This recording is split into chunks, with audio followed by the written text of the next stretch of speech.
আসিফ, তোমার এই সুন্দর চেহারা দেখে আর এই সুন্দর ব্যবহার দেখে তোমাকে এই বাসাটা আমি ভাড়া দিছিলাম। নাইলে এই শহরে এই যুগে কেউ ব্যাচেলার বাসা ভাড়া দেয়? তোমাদের মতো ছেলেদের কারণে ব্যাচেলার এখন আর মানুষের পর্যায়ে পড়ে না, তাদের বদনাম হয়ে যাচ্ছে। এই যে তোমার বন্ধু, তুমি যখন অফিসে থাকো তখন মেয়ে নিয়ে এসে এই বাসার মধ্যে 19-20 করে। একটা মিনিট, কি করছস? বন্ধু ঘটনা কি করছে জানিস?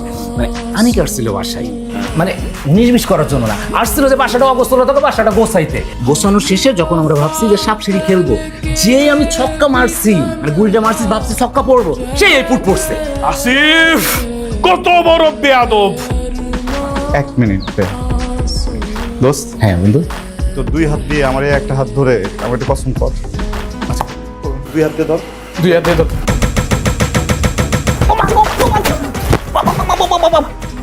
ভাই, আপনি যেটা চাইছিলেন, আপনার সাথে বেয়াদবি করছে, আমি ওরা মাইরা দিচ্ছি, ঠিক আছে?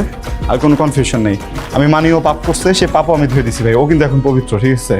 প্লিজ ভাইয়া, আমাদেরকে একটু মাফ করে দেন, এখান থেকে বের করে দিলে এখন আমরা কই থাকবো ভাই? রাস্তায় থাকবা, তোমাদের মতো ছেলেদের জায়গায় রাস্তায়।